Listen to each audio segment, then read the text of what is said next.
Hey everybody, this is Harvey Sluggo Wasserman back here at the beach for the 182nd, count them 182, Green Grassroots Emergency Election Protection Coalition call. It is fantastic to be with all of you. We're starting with 29 folks, and we have a major agenda today. We're going to have the great Chase Iron Eyes with us to talk for the first half hour with TATANKA, BRICCA, and VINNIE DE Stefano and others about the Leonard Peltier case. We always like to have on these calls something we can actually do something about. And the Leonard Peltier case, as TATANKA and Chase and Vinny will explain, is in serious play. Let's put it that way. I mean, the parole board is the federal parole board is considering his parole, which has not happened since 2006. And this may be the last chance. So we want to find out what we can do. We're joined by the wonderful ANA MALINOW. I hope I pronounced that right, Anna. And we are going to talk with you in the second half hour or 45 minutes. It depends how we go, but I'm sure you're going to be you're greatly lit, by the way. You look terrific. Of a part of the Leonard Peltier thing. Anna is going to talk with us along with Chuck Panaccio and the great Joel Siegel about single payer health, and we have a wonderful expert from our own regular crew, of course, Dr. Nancy DeParco. Nancy, it's great to see you. The second hour, we're going to go into the great national trauma of these two geezers in their last debate, and everybody, I'm sure, has pent up fury that they want to unleash. So we will consider at the second hour, that's at 6 o'clock Eastern and 3 o'clock Pacific, although we may go a little longer with national health care. We do want to do that with Anna.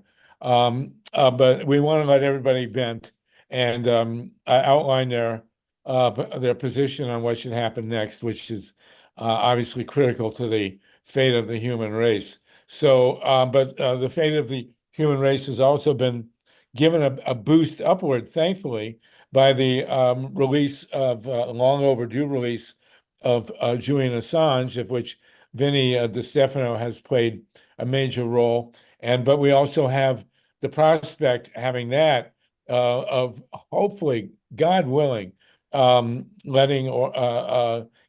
Leonard Peltier paroled. So I want to turn to the esteemed chair of the KPFK board, TATANKA BRICCA, who has brought us Chase Iron Eyes and Takata Iron Eyes also. Please, I hope I got that name right. Please give us, Chase has entered the room here. So if you will, TATANKA, give us a rundown and introduce Chase Iron Eyes, and we will rock and roll. Yeah, well, I'm really pleased. Welcome, Takata. Maybe you could put her up on the screen. This is such a treat. Chase is working directly with Takata, who is now the Lakota Law official spokesperson and artist. Chase is the director of Lakota Law, and I was hoping Takata could get on. She's so articulate. She's an amazing leader in her own right, was active from Standing Rock on. I mean, Chase grew up on Standing Rock Reservation, as you all know, is in North Dakota. And the whole family lives in Pine Ridge now. Oh, they may be together. Hi, Chase. Wait, just give me a second. Is Takata on? Yeah, she is. She doesn't have her video on. If she doesn't have her video on, but she shows herself as present. How did she get the link? I gave it to her. You're on with us, Chase. You're ready to roll. You're the first guy who's come on the show while jogging. But at least that's better than driving. So I'm literally I don't know how many of you have ever been to the Black Hills of South Dakota. Yep, I have. But I have. think of Mount Rushmore. Think of Crazy Horse Mountain. Think of Wind Cave National Park. We happen to have our nephew with us, so we're taking him to all of these places, which are sacred sites. These are places that have tremendous spiritual relevancy to either the Lakota people or the Cheyenne people, the Arapaho people, the Ponca. So I'm hiking up a very steep incline right now, but we're traveling with the family all throughout the Black Hills. And as you know, a long time ago, not so long ago, but in the 70s, there was a lot, there's just a lot going on here Right. in the Black Hills. I was at the survival gathering in 1980 where we rallied to stop uranium mining, and I believe we won. Is that right? Have they continued to not mine uranium in the Black Hills? There's, you know what? You had a victory there. Yeah. They're mining it, but not where you guys were fighting it, which is an extremely good thing. There was a man You're breaking up now. You're breaking up on us, so something happened here. Oh no. And now you're good. Go ahead. Chase, Okay, there you go. sometimes, okay, checking to go see ahead if now. we have. Well, what we're hoping for to hear from you is how we can get a victory with Leonard Peltier. We just had a victory, which Vinnie and many others are part of, getting Julian Assange out. TATANKA, maybe you can take over on this. How do we get Leonard to Well- breathe the air and to come to the Black Hills? It might be appropriate, Chase, if you feel like giving a little invocation, because this is you're on a sacred site, and this is a sacred mission we're all on. And hopefully we can keep contact with you. You should definitely be able to keep contact with me. It appears that I have like 2 to 3 bars. The only reason I think we're cutting out is because of maybe some interference to the people who don't want to hear about political imprisonment. But I agree, TATANKA, I can say an invocation if wherever you're at in your own way, and however you might see. Thank you, Chase. I will. So Takata, I mean, I'm not Takata. Creator TATANKA here, Buffalo Waves in the Breeze, calling from Chumash country down the Central Coast. We're grateful for the gift of life, and we're grateful for your people still living in the United States they call North and South Dakota, here on Turtle Island.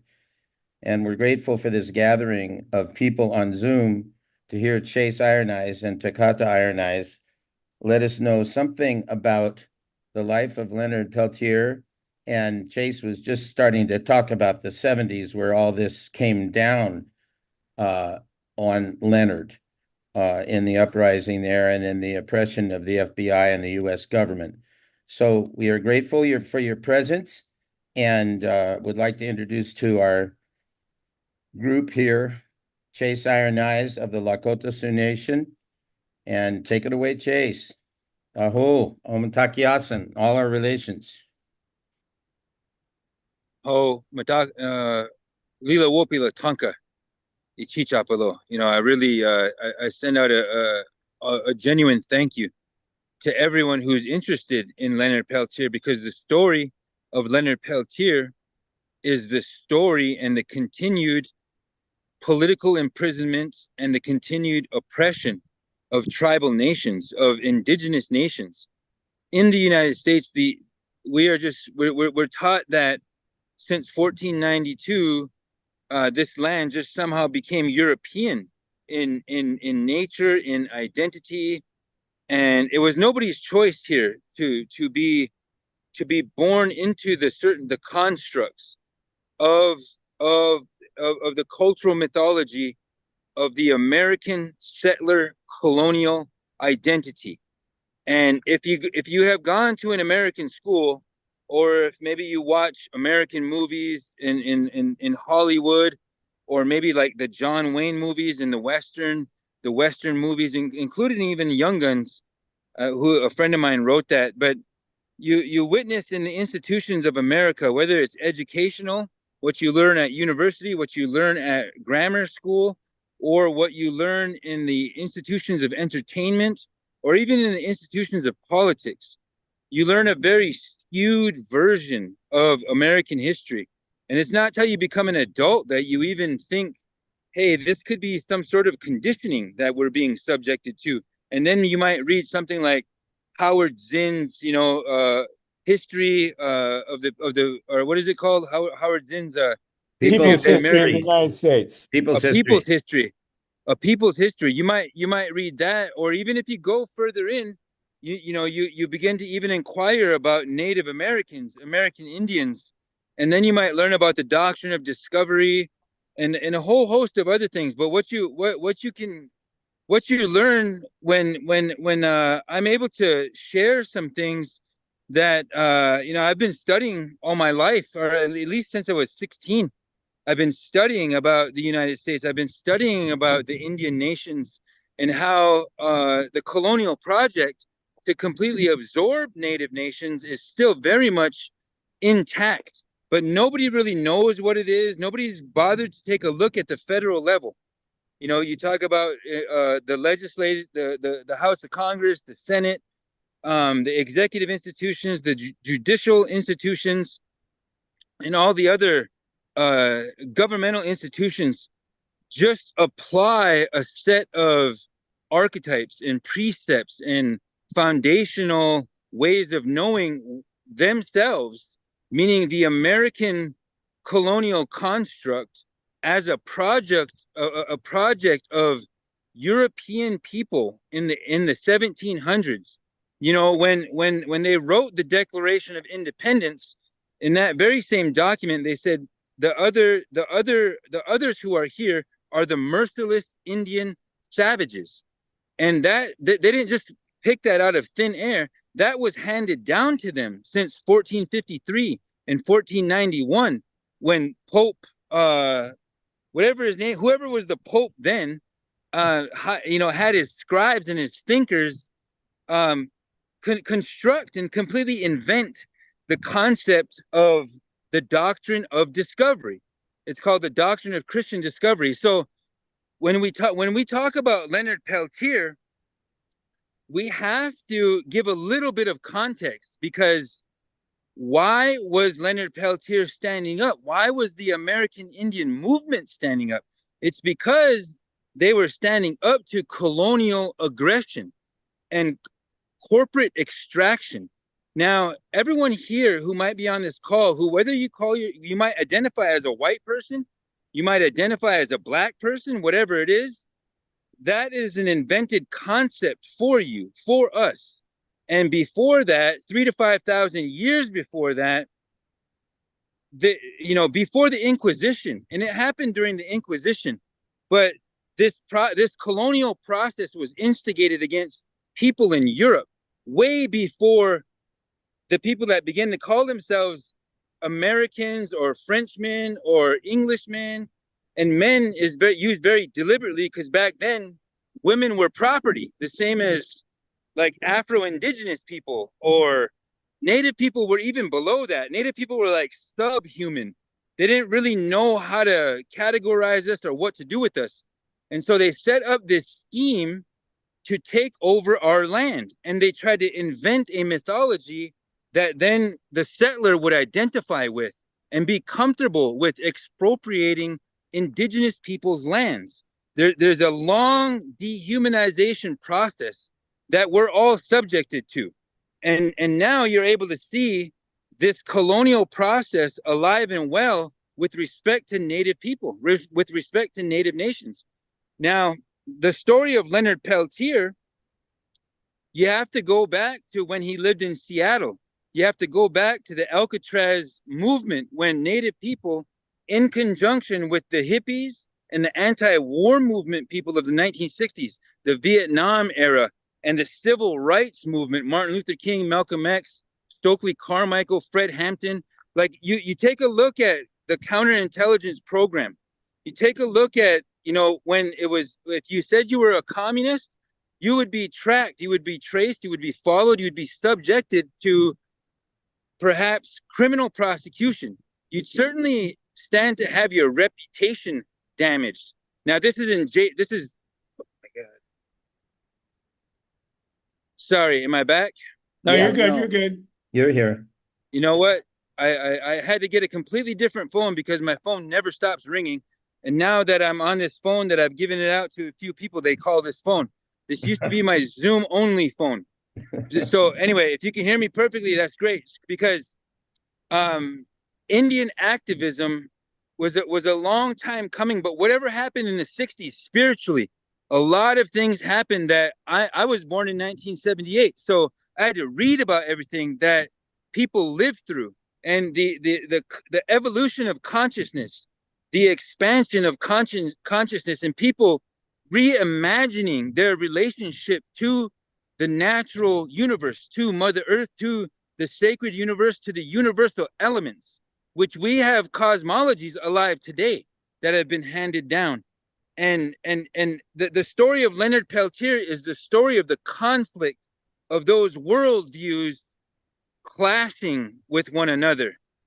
Leonard Peltier has always stood up for Mother Earth, for the rights of Mother Earth, and for the rights of the human species to inherit clean water, drinkable water, breathable air, and for the ecosystems of not only the human species, but of the other relatives that live amongst us, that we're actually the youngest in the chain of creation. But go to Pine Ridge at a time when the civil rights era is hitting the last of its stride. The Vietnam War is ending, and you have a fight for extraction. You have a fight for the mineral resources on the Pine Ridge Reservation. And what does the United States do with COINTELPRO, with the Federal Counterintelligence Program? It transfers land, illegally transfers land from the Oglala Sioux tribe to the United States government so that it could mine for uranium, and that it could further take control of and monetize and extract resources from, you know, to our detriment. And during that time frame, you have the federal government supplying ammunition, arms, other forms of armaments, intelligence and equipment, and funding. Those are the basics of what was supplied to other Lakota people to antagonize Leonard Peltier and the traditional Lakota people. Call it assimilationist Lakota people. They were funded, they were equipped, but most importantly, they were given legal impunity. They were given legal cover to commit unspeakable crimes. And for instance, my dad's brother was murdered. He was stomped to death by these assimilationist leaning native people who were also known as the Goon Squad. And my family not only suffered these, you know, horrific, violent murders, but they also suffered other systemic political violence and intimidation during that time. During that time frame, a man named Raymond Yellow Thunder was killed in a town called Gordon, Nebraska. And the American Indian movement was called to the Pine Ridge Reservation by local people, a man named Sievert Youngbear. And so the American Indian movement, fresh off of the occupation in Washington, D.C., the trail of broken treaties, where they took over the Department of the Interior for like 10 days. They were coming back from that, and Raymond Yellow Thunder was killed in Gordon, Nebraska. And in a lot of these border towns, we suffer targeted violence, uninvestigated deaths and murders and so forth. And so the American Indian movement began to take hold on the Pine Ridge Reservation because the traditional Oglala people were being targeted. They were being victimized. They were being murdered because of, for political purposes, on who controlled the government of the Pine Ridge Reservation. Well, this ended up in a place known as Tent City. And this is where Leonard Peltier was camped on this property where my dad lived. It's called the Jumping Bull Compound. And not only, you know, Dennis Banks was also in this place called, that they call Tent City. A woman named Jean Roach. She's alive today. She speaks on the freedom of Leonard Peltier. She was there. Norman Brown, who the FBI caught and cornered him and told him they were going to kill his mother and that he'd never see his mother again. They forced a confession out of not only Norman Brown, who now is in his 60s or 70s, who's telling the truth now, who's saying, look, the FBI came to my house on the Navajo Nation and threatened my life and threatened the life of my mother to achieve the prosecution of Leonard Peltier. Not only because this shootout happened June 25th or June 26, 1975. And if you should watch Incident at Oglala. That's a Robert Redford film. Leonard Pod. You should look up Leonard_Pod. That's a podcast project that's in its third season by my good friends Rory and Andrew. I'm a producer on that podcast. It's an authorized podcast of Leonard Peltier. Leonard Peltier has been politically in prison for 50 years, but it's because FBI agents were killed that day. 2 FBI agents followed a car claiming that a man named Jimmy Eagle was in this car, and Jimmy Eagle was wanted for stealing a pair of cowboy boots that were valued at whatever they were, enough to make the FBI use it as a pretense for their going into this armed Native American camp. And the armed Native American camp is there because there's been 100 Native people who've been killed by vigilante forces like death squads in Nicaragua or in any banana republic. Our people, my family, is being killed because the federal government is there providing legal cover and impunity to the people who are killing us, which are our own people.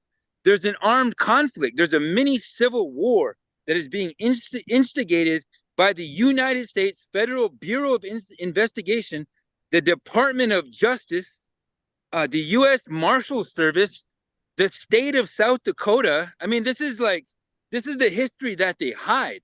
This is why they don't want to free Leonard Peltier, because they would be admitting that he didn't belong in prison in the first place.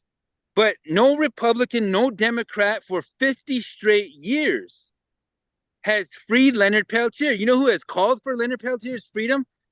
Desmond Tutu, Nelson Mandela, Mother Teresa has called for the freedom of Leonard Peltier. Like everyone outside of America is calling for Leonard's freedom.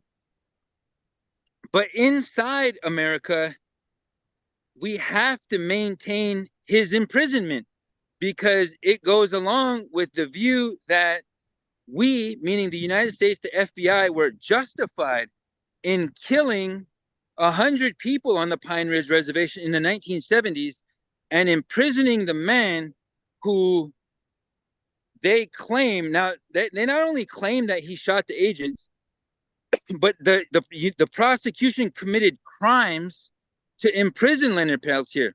They threatened another woman named Myrtle Poorbear that they were going to kill her, that she was going to end up with her hands chopped off, that they wouldn't be able to identify her, that they were going to take her kids. They've threatened her and forced her to provide false testimony. They suborned perjury. The prosecution committed crimes to imprison Leonard Peltier. And they did that in his extradition process. They were extraditing him from Canada. And they violated the law again to extradite him. But there's another more kind of a damning fact. And that is the prosecution throughout the whole process said, we have the gun that Leonard Peltier fired, to 223, an AR-15. We have Leonard's gun. They concocted stories of other witnesses saying that they saw Leonard with this gun in Tent City, and they found a bullet by where the FBI agents were found. They claimed this bullet is a 223 bullet. This had to have come from Leonard's gun. Well, they did ballistics testing on that bullet and found out there's no way it could have come from Leonard's gun. And when the prosecution possesses what's called exculpatory evidence, they have a legal duty to disclose that exculpatory evidence to the judge and to the defense. And they did not do that. They did the opposite of that. They withheld it. So the woman or man who prosecuted Leonard Peltier is now calling for Leonard's freedom. The only presidential candidate we've seen that's willing to free Leonard Peltier is Bobby Kennedy and Cornel West and probably Jill Stein. And I know that I don't know what to think anymore about our political system. I watched the debates. I don't really know how to take that. It's a kind of a sad day when Trump looks competent. Trump looks like he knows what he's talking about up there. You know, I don't even want to talk about that. But there are people out there who are calling for Leonard's freedom. I happen to know that Bobby Kennedy is going to release a campaign very soon to put positive political pressure on the parole board. And that's what happened on, was it June 14th or June 13th? Leonard Peltier appeared for the first time in 15 years in front of the U.S. parole board. So he's eligible for parole. He's eligible for compassionate release. He's 80 years old. He's an elder. He has health problems. He's frail. He's going blind in one eye. He has prostate problems. Like, this man just needs to be not in hospice, but he needs to be comfortable somewhere around his family. So that's the latest. There's been a big petition to call for his freedom. We're hoping, we're praying, we're sacrificing, we're sending our voice. We're in ceremony season out here where I live in the Dakotas.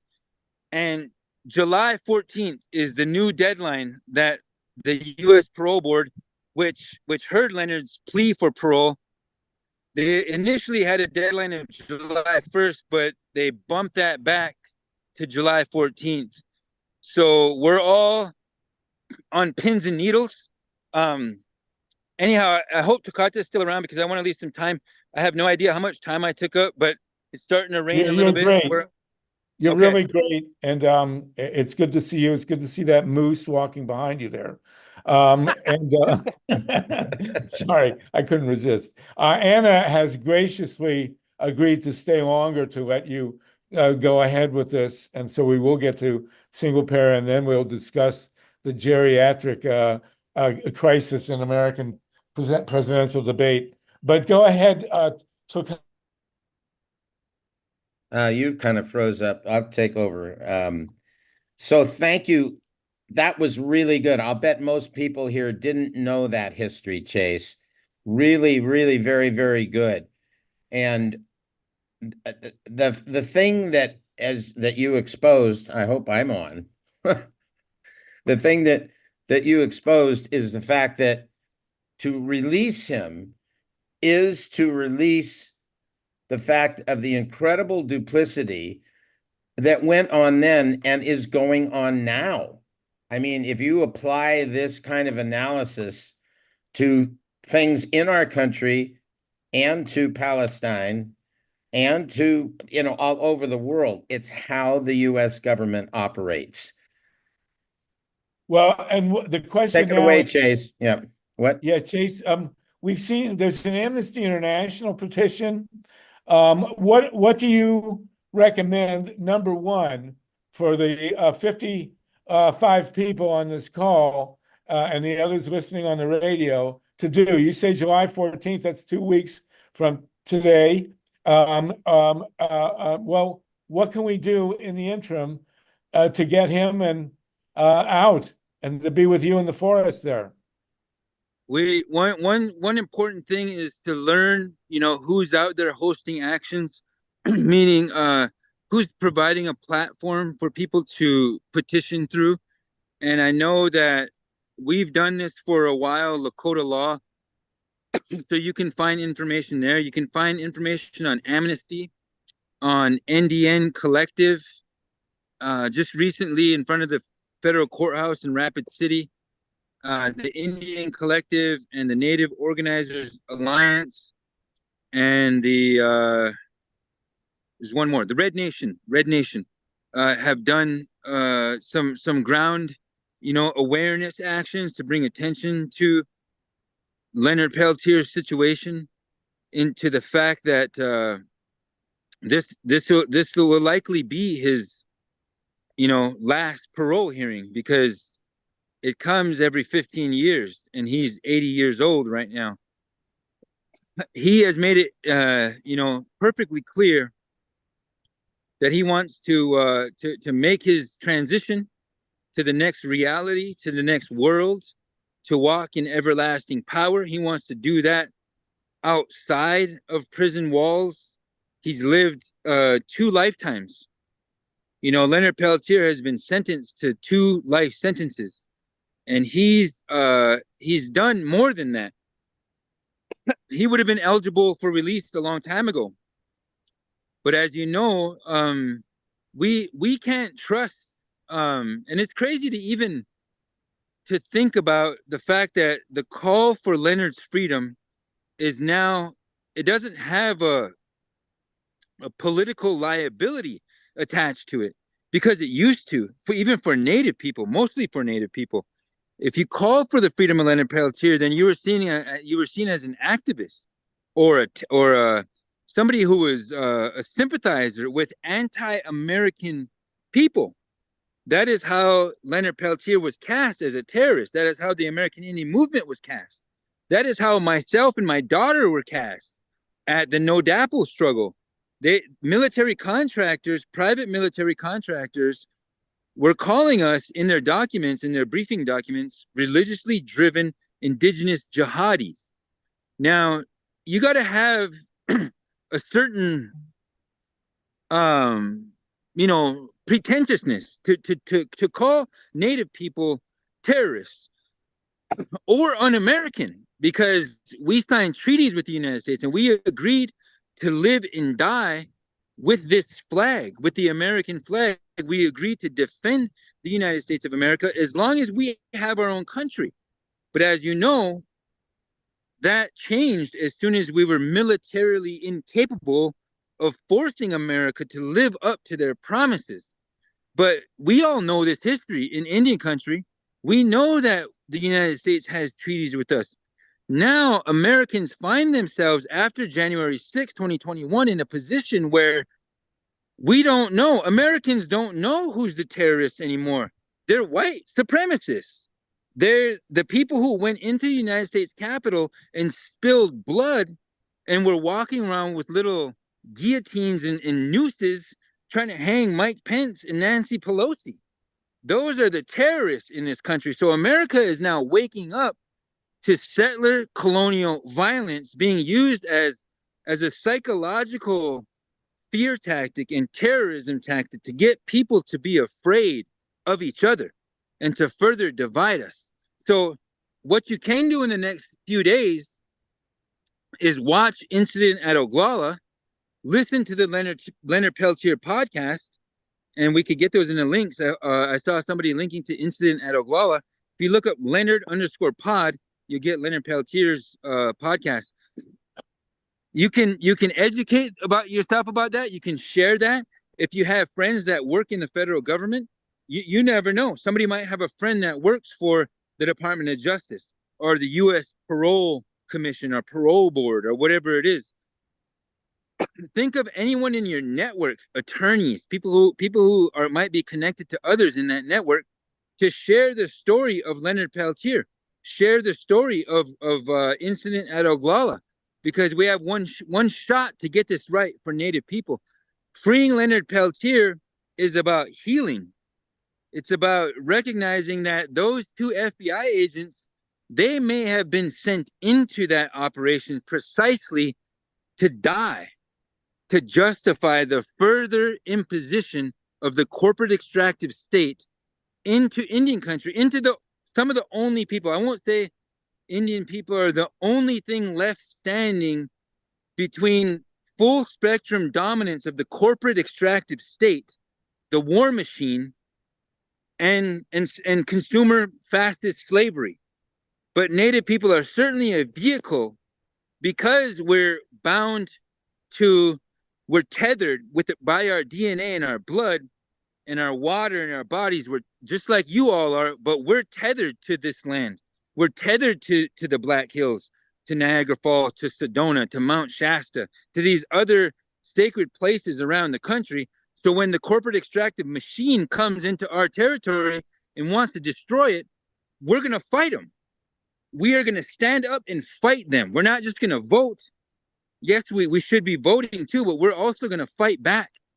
And any American person who knows who they are and knows where their sovereignty derives from, and that is the United States Constitution, that is the human rights, the natural rights, the non-synthetic rights that you're born with as a divine flesh and blood being.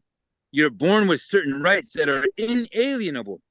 But through the last 240 years of the United States, they've dumbed down the populace. There's no longer citizens. These are subjects that we're working with. Subjects who are unaware that they deserve to drink clean water or to catch rain. You know what I mean? Or to grow cannabis or whatever it is. Like, we all have to stand up. That's what Leonard Peltier represents.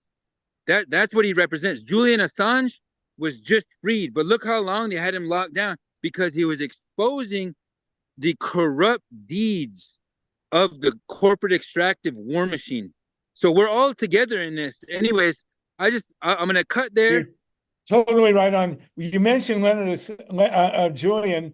We have with us VINNIE De Stefano, who wants to speak. He was very active in getting on the Julian Assange cause. VINNIE, do you want to go ahead and give us? You know, Chase, you just mentioned something incredibly important, and that is the notion of belonging to America. And it seems that people of color, and particularly Indigenous peoples, it is only when we go to war that the United States accepts the other as our brother and our fellow citizen.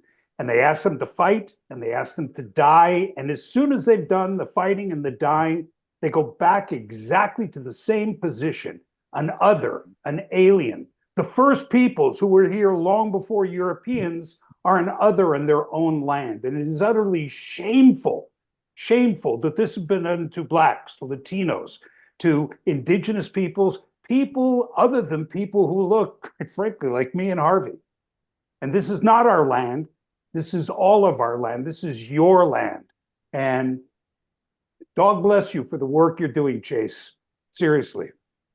Yes, you make great points, because you know what? Naturally, I've run for political office before. So I've visited with people who were taught in their schools that there could be a deadly Indian uprising. And these are settlers who live near the reservation.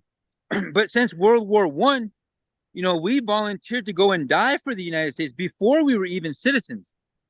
And then we became citizens. And then then started this tract of Indian existence where we also want to achieve, you know, the full status of the full rights, privileges, and immunities of the civil rights that are available to all Americans, and which should be available to all Americans. But now, you take big pharma, you take big agriculture, you take any corporate state now, they don't care about the human being. They don't care about the working families in this country. They don't care about our health. They don't care whether or not we have health insurance. They don't care whether or not we're literally drowning in student debt. Like, I consider myself very fortunate in my work, you know, and as an attorney with the Lakota People's Law Project. But I owe $140,000 in debt, and I don't see any relief coming from that anytime soon. So what I've been trying to do for the last 15 to 20 years is build a bridge between those rights that are inhering in me, in the rights, privileges, and immunities that inhere to me as a Native person that has a treaty relationship with the United States. I've been trying to connect those to the constitutional rights and to the other conceivable rights that all Americans should enjoy, because now I see that all of those rights are under threat from the same forces. The same forces absolutely. that keep Leonard Peltier in prison. Well, those are the same forces that assassinated the Kennedys, RFK Sr. and JFK. Like, we're all in the same boat. And you the mentioned unfortunate thing is the United States government refuses to do one thing, and that is to admit when it's wrong. That's why they secured their pound of flesh from Julian Assange before they let him go. And that's why, as you pointed out, so many people have talked about the perversity of the trial that Leonard suffered under. And it is the unwillingness of the United States government in toto to say we were wrong and to ask for forgiveness. The absolute hubris and cruelty of the United States, it never ceases to amaze me. It is quite amazing. You're 100% right. We're talking with Chase Iron Eyes of the Lakota Nation. We're really honored by his presence. We're talking about Leonard Peltier. Vinnie has come to represent Julian Assange. We're hoping that we can get Leonard free. I doubt we'll have to fly him to Australia. We certainly want to get him back up to the forest that you are in the Black Hills, Chase Iron Eyes. We have the great Lynn. I want to thank Anna Malinow for being so patient. She has come to join us to talk about universal health care, but her smiling face indicates that she is content for the moment with what we're doing. Thank you, Anna.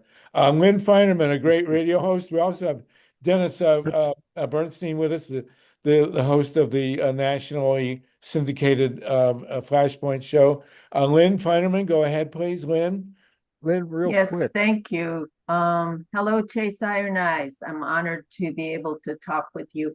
I wanted to ask you if you, what was happening with the uranium mining that's encroaching on the Grand Canyon. I know that we had a young woman come and talk to us about it who was with the Hall No movement that's out there. And I know that there hasn't been much that I have seen going on about investigating the death of Clee Benally with regard to that. And I'm just wondering what's happening with that. Oh man, that's a good question and comment. You know, Clee Benally was a longtime proponent of Indigenous sovereignty, Indigenous land rights. I don't know any kind of explanation of surrounding his death, but anytime a fighter expires, you know, that young, even look at John Trudell and Russell Means. Yeah. They both died of cancer. Nobody knows how they acquired it or what to. Nobody knows really how anybody acquires that, but it's part of the job almost, and it sucks. Yeah. But I don't know if they've investigated Clee, but another name comes to mind, Myron Dewey. I don't know if anybody here had followed Myron Dewey. He had a platform called Digital Smoke Signals. He was running drones during the Standing Rock, the fight for Standing Rock, the stand with Standing Rock. And after his drone programming at Standing Rock, he then went back to where he's from on the Walker River Paiute Reservation, kind of like southwest of or southeast of Reno, Nevada. And he began to go out by the military industrial complex installments, like all of the bombing ranges, the places that they were doing test flights and other activities. And he began to live stream these activities. And one of the days that he was live streaming, he ends up on a dirt road, and he ends up being somebody ran into him in a head-on collision. In this dusty remote road that nobody is traveling on except the military people and people from the mining industry. And that day, Myron Dewey, the person that killed Myron Dewey through negligent homicide or vehicular homicide or reckless, what do they call that when it's not murder but it's like a reckless manslaughter. Endangerment. That's what he was charged with, and that's what he was convicted of, and he got 20 days in jail or something for killing Myron Dewey. And it turns out that this particular young man was an employee or a recent employee of the mining industry in Nevada. Like, the mining industry is king. So there, Myron Dewey's family considers his death suspicious, and so real people come up missing, you know, when they start challenging these forces, and that is you know, that's just part of the process. It shouldn't be like that, but we continue to have to stand up. We continue to have to say, not on our watch. Are you going to be able to target Edward Snowden or Julian Assange or Chelsea Manning or Leonard Peltier, or even think of all the people who died in the Black Liberation Movement. Nobody even like talks about the Africas, from the Move movement. I mean, they bombed that place. But we're in a different place now. We were pretty close to Jim Crow back then. Now George Floyd is killed, and who a lot of people consider that to be a public lynching, and then our whole country starts on fire. Now, is that Black Lives Matter? Probably not. Is that Antifa? I don't know. Who is Antifa? What we found out through the George Floyd protests in Minneapolis is that there were provocateurs who were lighting courthouses on fire. At Standing Rock, it wasn't us who were lobbing Molotov cocktails over the line to start National Guard vehicles on fire. It was somebody else. It's unknown actors. And it could just be provocateurs that are instigating enough violence so then the corporate state, who has a monopoly on violence, can then neutralize any of the organic, you know, politically revolutionary potential. That's right. It's the same with Occupy. So we have to vote. And I wish, you know, man, this presidential election, it's very weird. Like, full disclosure, my uncle is very good friends with Bobby Kennedy. I've been meeting with Bobby Kennedy. My uncle has been meeting with Bobby Kennedy. We're trying to organize his Indigenous outreach team. And so, yeah, I got to disclose that bias, but I'm in a place where I feel like they're trying to make us fear Trump so bad that we'll vote for Biden. And I feel like rational people want to vote for Biden, but he's just not there enough for people to do that. And then we see the Supreme Court overturn the Chevron deference rule and grant political immunity to Donald Trump. So I think most people are stuck in a place where they fear a Trump, you know, Project 2025. I don't know if you guys have heard of that, but that is a plan to completely institute a draconian corporate fascism model for America. And the ultra wealthy would probably support that. If I was ultra wealthy, yeah. So listen, Anna has been very gracious. We're going to go to the top of the hour. Yeah. We're going to have a discussion on national health care and follow that with a discussion of the presidential situation. Chase, you've been magnificent. It's just really an honor to have you with us. I want to thank TATANKA for tracking you down and getting you on the call with us. I'm especially grateful that you're out in the forest. That's really terrific. I love that. And we're all grateful for all of this. I think Chuck Panaccio is supposed to join us at some point. I don't see him with us right now. We do have 52 people with us. Steve CARUSO, then Wendy. Anybody else want to get a hand in? Raise it now, because we'll let Chase go at 6 o'clock, 3 o'clock Pacific time. Steve, go ahead. We've had met several people from where I live in Central Ohio come out and support the DAPL cause on site with the people. There was also, and Myron was just a wonderful being. I just miss him so much. It's really his prayers. He would open his videos with a prayer and really inspire you to get a grasp of the whole situation and what was going on. There was also a dumping of like 40,000 pounds of chemicals near the DAPL site.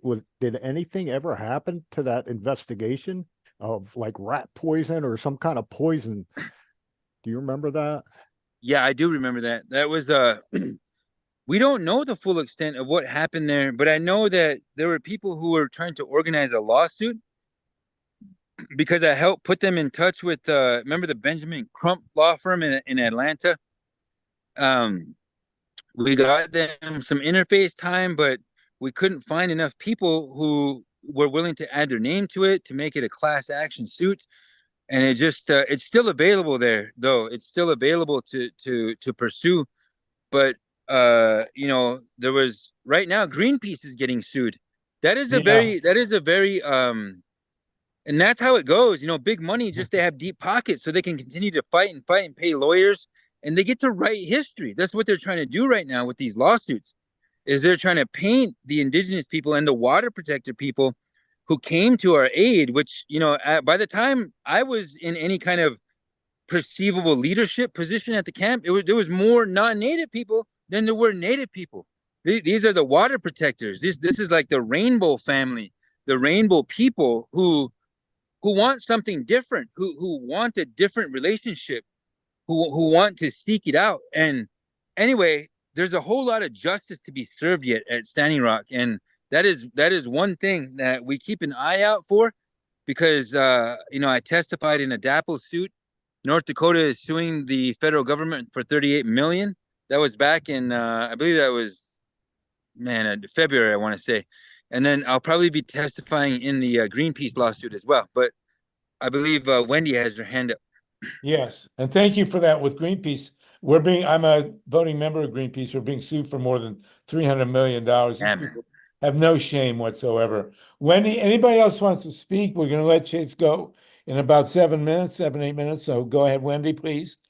Thank you. And oh, it's such a pleasure. Thank you. You have my cat in a very blissful state. Your energy is in a very happy place. And I think we're all feeling that, and the grounded calmness in such craziness that this is just a crescendo of all these injustices that have piled on top. And now it's almost like a war on the poor, that, you know, they're even doing the same thing with homeless people. Like you're saying, like, there's no value for humanity. And I'm sorry, my thoughts are so nebulous. I'm just so inspired and moved by everything you've been saying. And I've had all these inspirations. I'm one of the co-conveners on this call, and I'm also very good friends with TATANKA. We work with Danny, and I really, like, I'm so inspired for all the connections that I'm thinking might be good. If you we'd love to have you back sometime, maybe to connect you with Steve Donziger and our friend Maya Van Rossum, who is behind the Green Amendments movement. They were the ones that were able to win the climate trial for the kids in Montana. But you really just, you sent me reeling back. Like, I was born in 1980, so I'm with you, and I'm also with you in the sense of, like, we're the last generation of, like, analog humans before that shift in consciousness where you don't connect, like, on the soul level. It's kind of scary.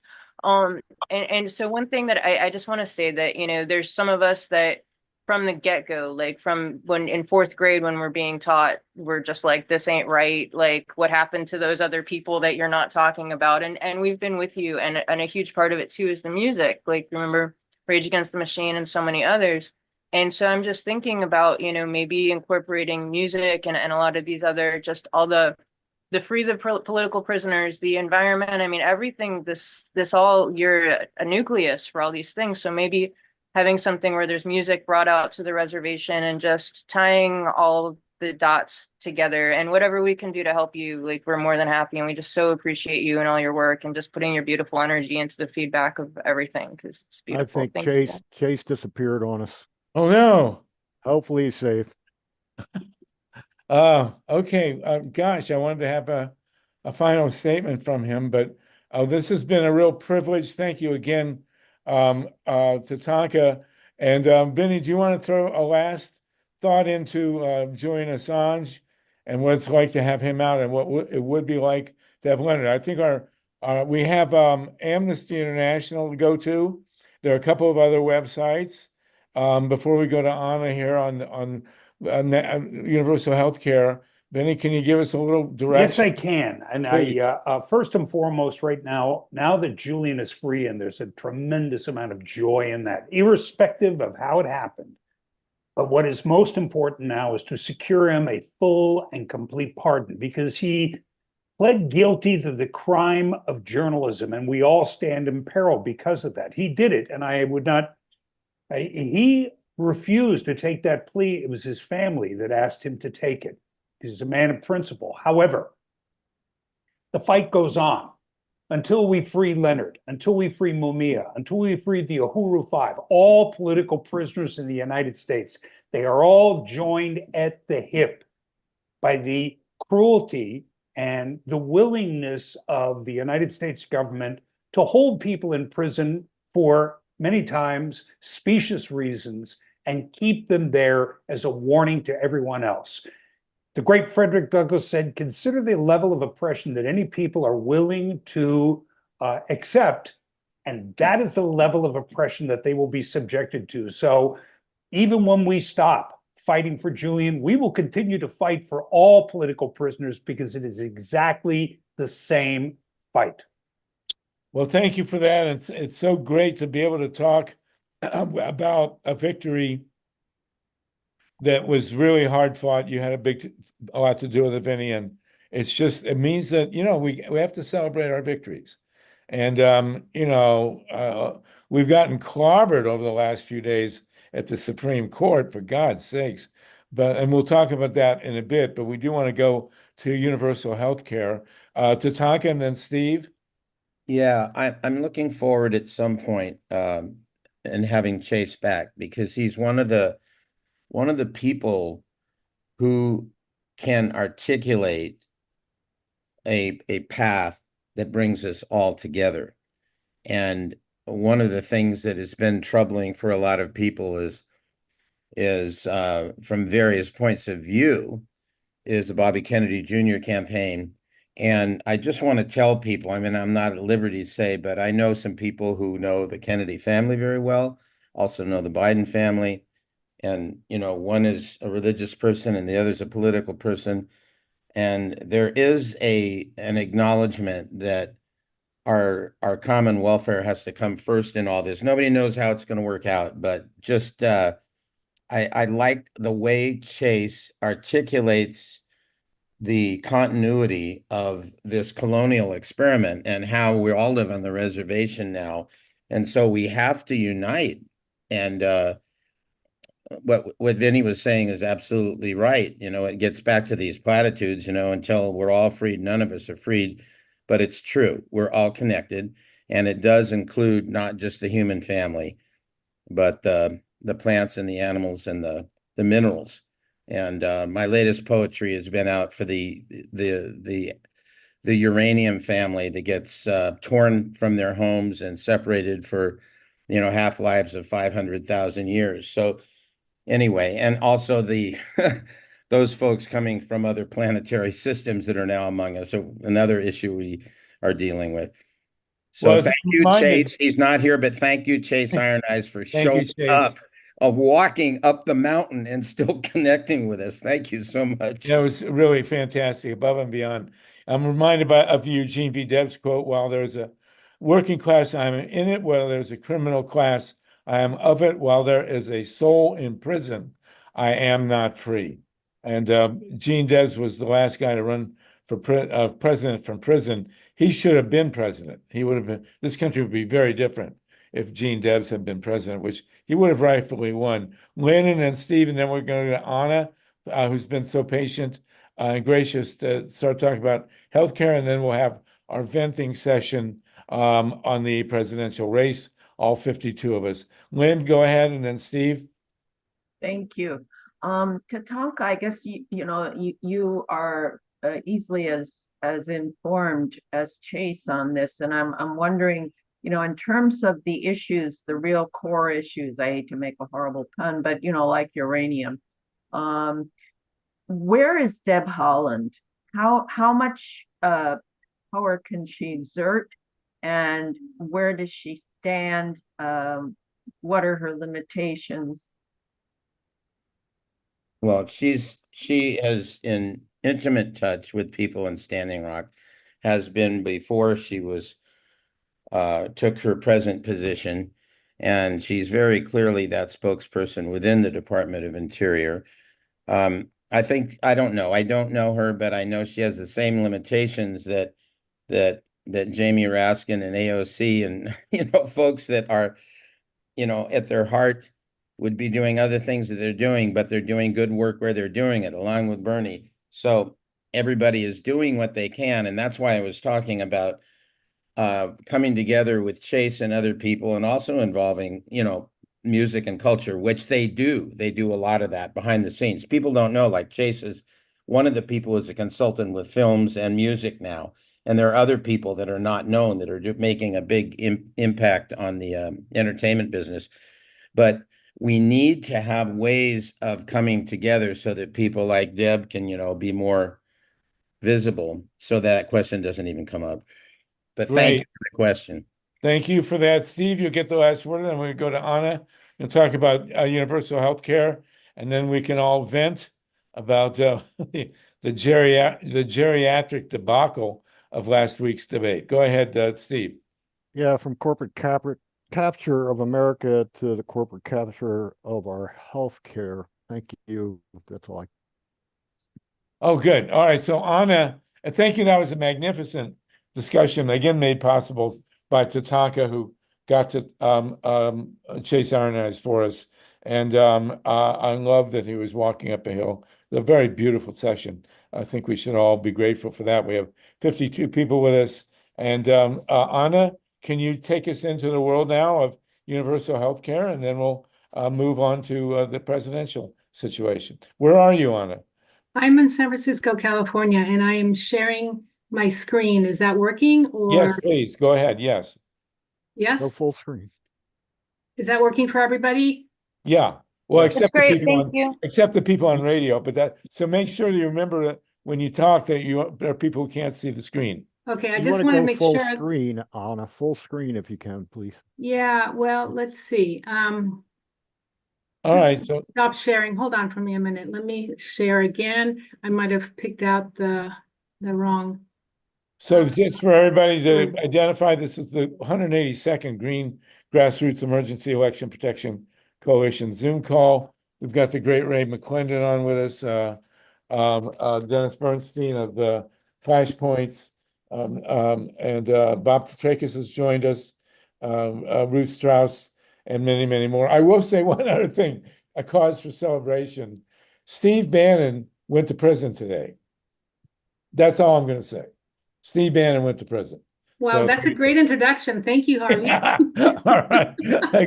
Go ahead, Anna. That's gonna be really hard to follow, but thank you, Harvey and GREEP, for the opportunity to talk about from the boardroom to the exam room. I mean, it's such an honor to speak after Chase, of course, and this is really more of corporate extraction. What he was talking about, we are going to be talking about the corporate extraction of public Medicare, which we can talk about the privatization or the profitization of Medicare. So we probably all know that the term Achilles heel refers to a vulnerability or a weakness, and it's rooted in the myth of Achilles' mother dipping him in the river Styx, if you remember, to make him immortal, making his entire body invulnerable, except for that tiny little part of his foot where she held him by, and that's the proverbial Achilles heel. Now, this is also the story of Medicare, which was created with a small but important vulnerability, and that was the insertion of private insurance plans into this otherwise public program. And what I'm going to try to show you in the next 20 minutes or so is how this small amount of privatization of Medicare will lead to a total privatization or profitization of Medicare by 2030. Now, to understand this, I'm sorry, but we do have to start with a bit of history.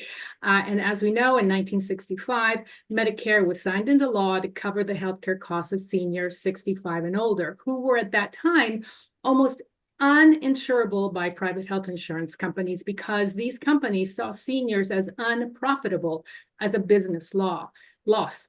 Now, things have really, really changed, as you will see. So let's briefly go over the different parts of Medicare. There is Part A, and there's a Part B and a Medigap. And over the years, C was added, and then finally D was added. So here we have all the different parts of Medicare, A, B, Medigap, C, and D. Now, to go over the specific parts of Medicare, A covers 100% of hospital costs. Part B covers outpatient costs, doctors, labs, and so forth, but only at 80% coverage. And as a result of this incomplete Part B coverage of only 80%, Medigap was created, and that's a supplemental policy offered by private health insurance to cover that 20% of costs that Part B didn't cover. And this is the Achilles heel of Medicare, the foot in the door, so to speak, of private health insurance into a public program. And having allowed private health insurance to operate in public Medicare, it became easier later to continue privatizations through this Part C, which was introduced in 1992 as Medicare managed care to quote unquote improve outcomes and lower costs, what they always say. And Part C, what that did is it bundled Part A and B together, so hospital costs and outpatient costs. And in 2003, this Part C was renamed Medicare Advantage, which came with the extras like dental, hearing, and vision, but required those narrow networks and prior authorizations. Now, in 2003, Congress also passed Part D, which is another private health insurance option to cover some prescription drug costs. Now, Part A, B, and Medigap are called public, also known as traditional or original Medicare, and that remains mostly public, except for the Medigap and then the Part D. And then Part C and D are called Medicare Advantage, which is completely private. And this public money is transferred to private companies through contracts with Medicare. So today we have the public traditional Medicare and then the private Medicare Advantage. So that was the history. I like to think of Medicare like a pie, which in 1992, if you can imagine a pie, was mostly public. 94% of beneficiaries chose to remain in traditional public Medicare. And at that time, only 6% chose private managed care health company to manage their care.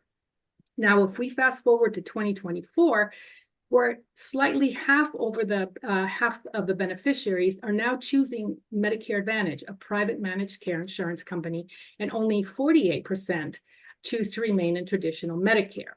And by 2030, it is projected that 60% of beneficiaries will be on private Medicare Advantage and only 40% of the Medicare beneficiaries will remain in public Medicare.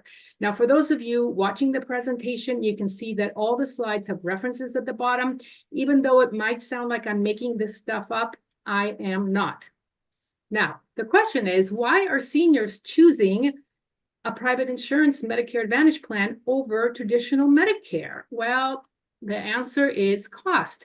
Because in 2024, the average senior without hospitalizations on traditional Medicare, that is paying for the Part A, B, D, and the Medigap, pays about $6,557 a year. So a little over $6,500 a year. And that is compared to the private Medicare Advantage that only costs the average seniors without hospitalizations about $2,100 a year.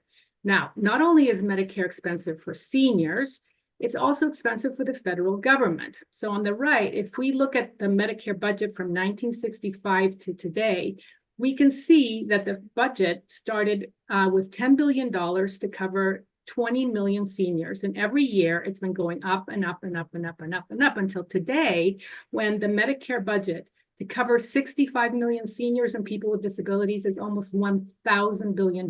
So it went up from 1965 with $10 billion to today's Medicare budget, which is $1,000 billion per year. So it's easy to understand why the federal government would want to find a way to control costs.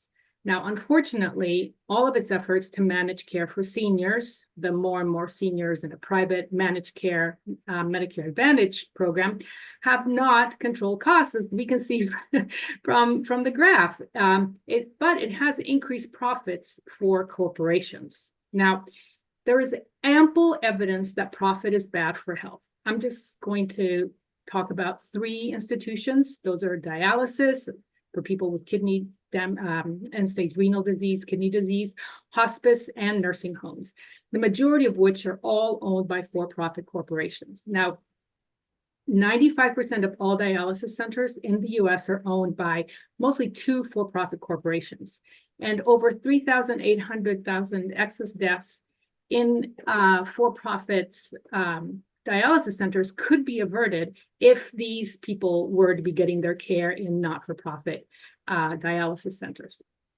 Now, 2/3 of all hospice facilities are owned by for-profit companies that have been shown to provide lower quality care.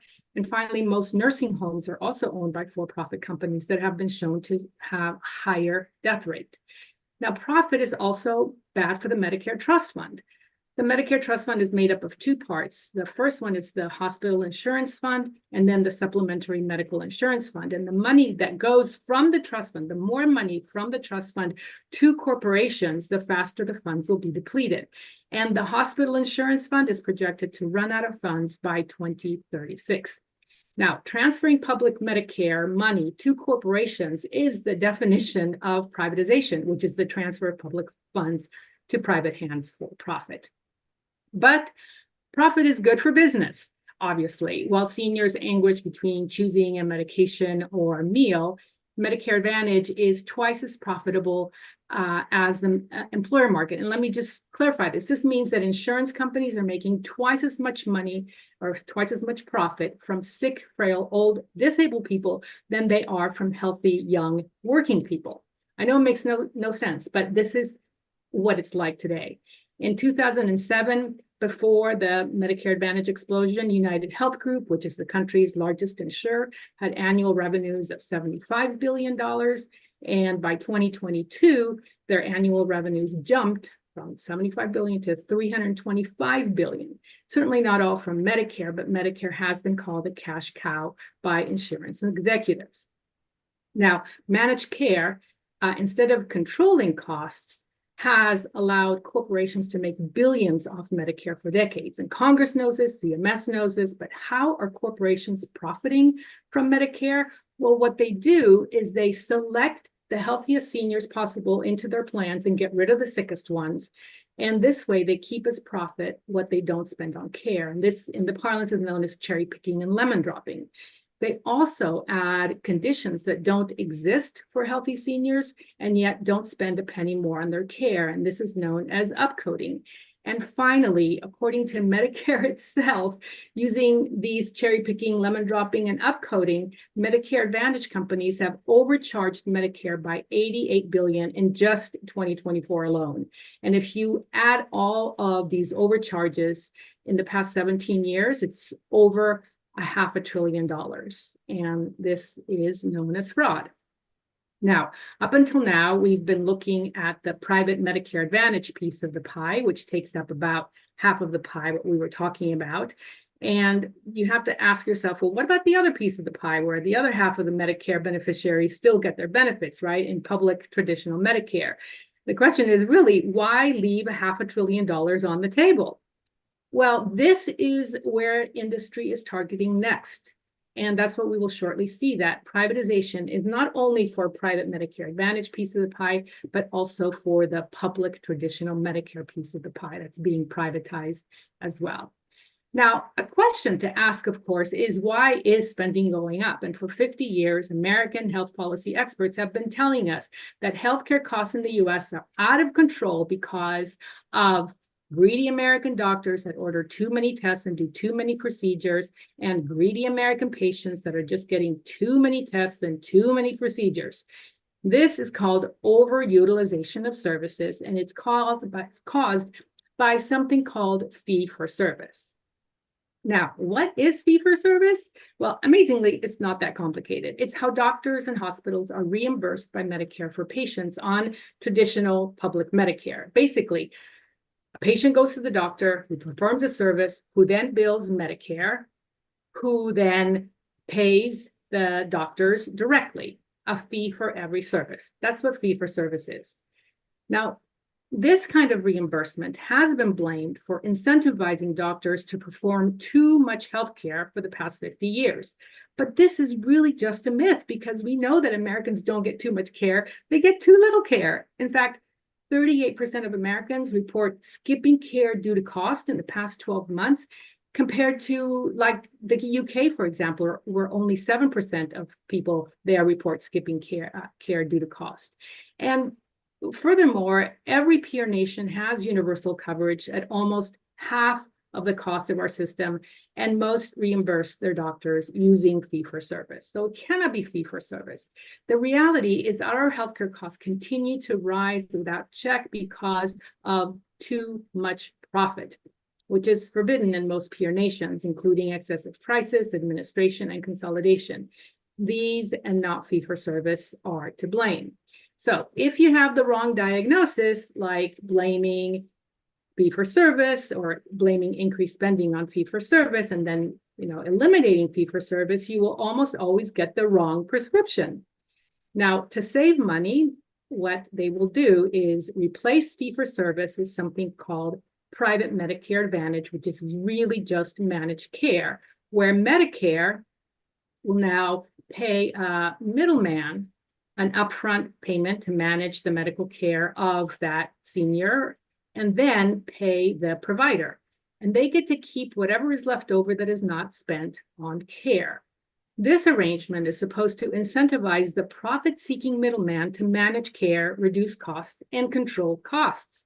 Reduce overuse and control costs.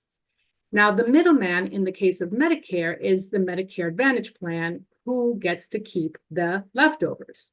Now, how is Wall Street targeting the public traditional part of Medicare for profit? Well, for beneficiaries on traditional Medicare, instead of Medicare paying the provider directly through fee-for-service, Medicare will do something called value-based payment, pay a middleman an upfront payment to manage the care of seniors and people with disabilities, who would then pay the provider. Remember, in traditional Medicare, there was no middleman, but now to save costs, right, we're going to be inserting a middleman.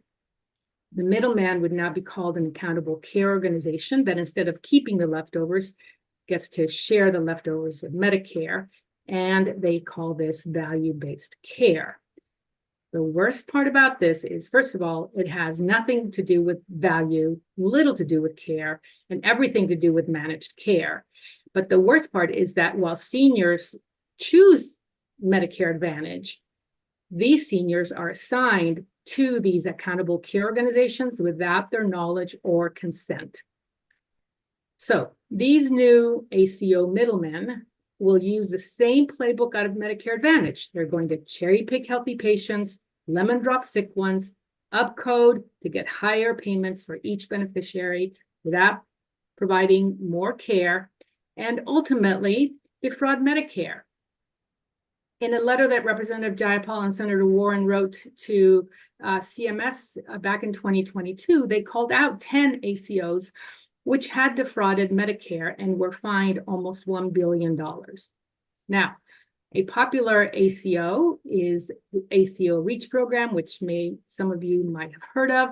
It started as direct contracting entities, also called DCEs under the Trump administration. It was then green-lighted by the Biden administration, which changed the name from DCE to ACO, which stands for Accountable Care Organization REACH, Realizing Equity, Access, and Community Health.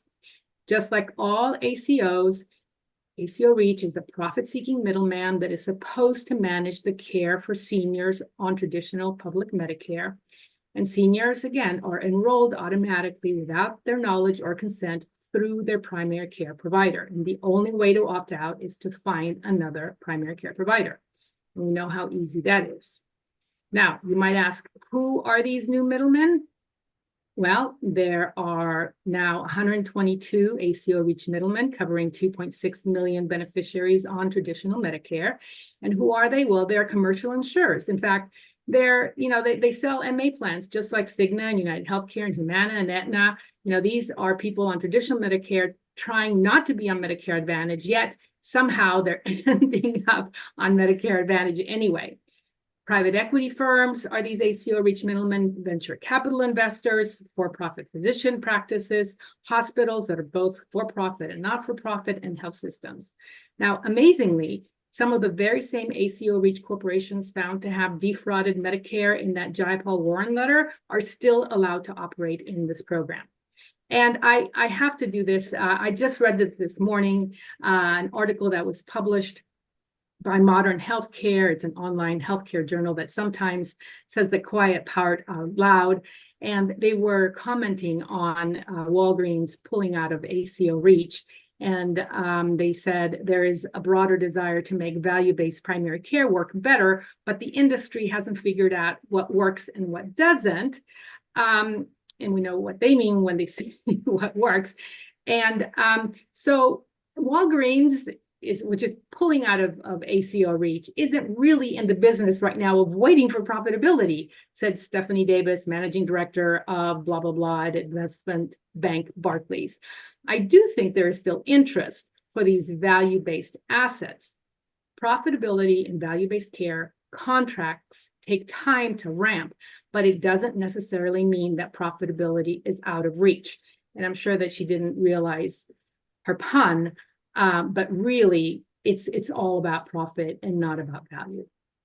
So, okay, these ACOs are making profit for some are not, but are they at least controlling costs in Medicare? Well, 11 million beneficiaries have been assigned without their knowledge or consent to about 450 ACOs, and that's 1/3 of the beneficiaries on traditional Medicare. And a study published in JAMA found that ACOs were associated with net losses to Medicare of up to 1.4 billion during their 9-year study period. And then a 10-year study period of the agency developing programs like the ACO REACH found that they increased Medicare spending by 5.4 billion. And they are on course to continue increasing Medicare spending, not controlling, increasing spending into their second decade. So these middlemen created to save money have done the exact opposite. And that's what happens when you have the wrong diagnosis. You are going to get the wrong prescription. Now, finally, what is happening to the Medicare Trust Fund? Well, under public traditional Medicare, 98 cents of every dollar goes to medical care and only 2% to administration. Under Medicare Advantage, only 85 cents of every dollar goes to medical care and 15% to administration and profit. And under ACOs and ACO REACH, arrangements are such that as little as 60% of every dollar might go to medical care and up to 40% might go to administration and profit. So the profitization of traditional Medicare threatens senior choice because the plan is to assign, according to CMS, 100% of seniors to an ACO without their knowledge or consent by 2030. It threatens senior care because there's a dangerous incentive now to ration and restrict medical care for people on traditional Medicare where there didn't used to be before. Threatens senior trust because it makes a senior ask, whose best interest does the doctor have? Because they work for ACOs, right? Mine or the ACOs. And finally, the Medicare Trust Fund, which will be enabled to provide full benefits by 2036. We know public funds should stay in public programs, not handed to profit-seeking corporations or middlemen. Now, to go back to our Medicare pie, the privatization of Medicare, either through Medicare Advantage, that is going to be taking up 60% of seniors on Medicare, or profit-seeking ACOs that are going to take up the other 100%, right, will mean for-profit Medicare for all by 2030. So what should we do? As we've seen, Medicare is under threat. The Medicare Trust Fund is being plundered. Wall Street is making billions off of payroll deductions. Medicare might not be there for us, for our children, or our grandchildren. And finally, if we don't fight for Medicare and fight for Medicare for all now, there won't be any Medicare left to fight for. And I think we need to fight for Medicare for all, free from profit now. So the question is how? There are 3 things that you can do right now. If you're on Zoom, you can take out your phone. You can scan this QR code on the left and sign the petition to President Biden, urging him to stop selling Medicare to Wall Street. You can scan this next QR code and download a letter to your member of Congress. You can download it, print it and sign it and ask him or her to urge President Biden to put a stop to all value-based payment in traditional Medicare, or you can skip all that and do it the old-fashioned way. You can call the White House directly at 202-456-1111. That's 202-456-1111. And you can just leave a message urging President Biden to stop privatizing Medicare. And if you would like more information, you can text me at 707-340-9522. That's 707-340-9522. So I'm going to stop sharing my screen, and I am more than happy to answer questions. Well, that was a phenomenal presentation. Thank you. I mean, really, really great. And I will note that we have 53 people on the call, and nobody left during your presentation. So truly amazing. I'm on Medicare. My parents were on Medicare. My mother's mantra the last year of her life was "Thank God for Medicare." And but I was the one thinking, because if it hadn't been for Medicare, I mentioned this when the Congresswoman was on before Pramila Jayapal, that had it not been for Medicare to cover my parents' medical bills, I would never have been able to own a house, never been able to put my kids through school. So it's not just elder people who, I wasn't elderly then. It's everybody who benefits. So Wendy Lederman has a hand up. Anybody else want to comment? Please do. But thank you again, Anna. That was a truly fantastic presentation. Really very Well, thank you. coherent and understandable. Thank you. Yeah, I do think that we all need to worry about this corporate extraction that Chase was talking about. It's extracting everything from us, including all of our public programs. So thank you. Thank you. Yeah. Wendy, go ahead. Anybody? Oh, and we have Dr. Nancy Naparko with us, who is a genuine expert in this field, our resident physician here. So Wendy, go ahead, then Dr. Nancy.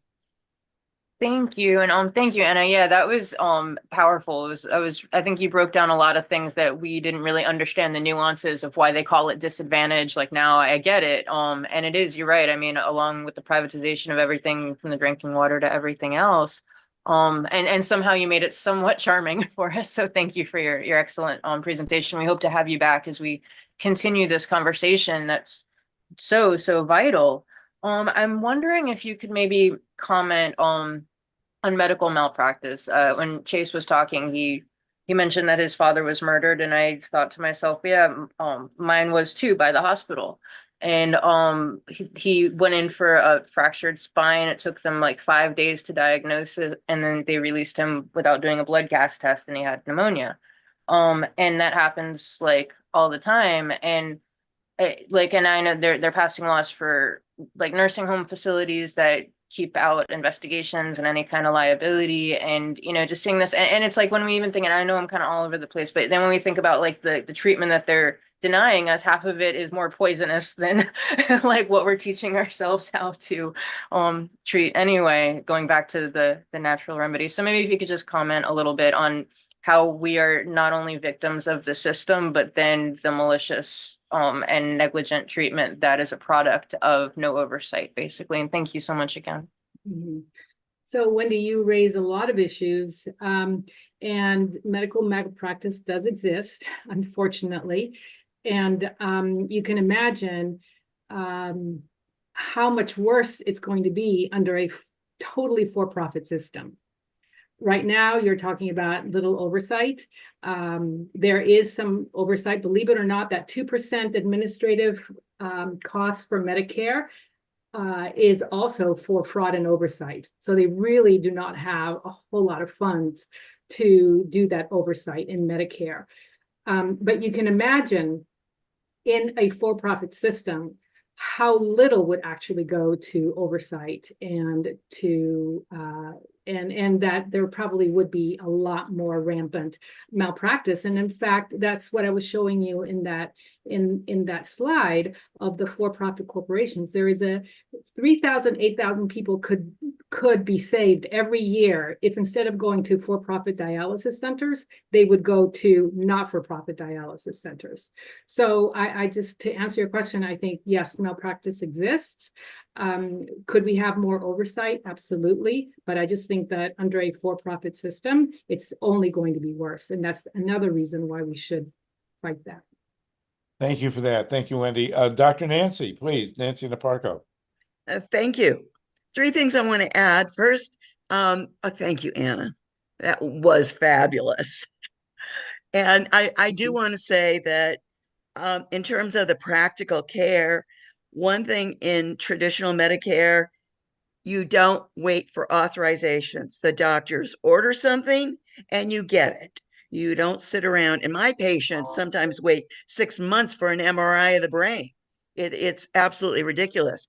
And speaking to Wendy's concern, I think malpractice, whether it comes to light or not, is increasing under managed care, because instead of a nurse taking care of 2 patients, like they did when I started 30 years ago, they're taking care of 10 or 12. They don't have the time to follow up on all the details of every patient. And a doctor who would spend an hour, hour and a half with a patient is no longer allowed to do it. They get a half hour. And patients blame the doctor, but in fact, you're capitated. You have to see 16 patients in a day. And so you're not allowed to follow up on all the details. And finally, the proof of this is medical care in America is getting worse. There are certainly super specialists who are doing research and they do magical things. But the fact is, more babies, newborn babies die in this country compared to every other industrial country. More mothers die in childbirth, except in the underdeveloped countries. And we should all be concerned about this. Life expectancy has dropped in the last handful of years in America. Everybody else in other countries is living longer.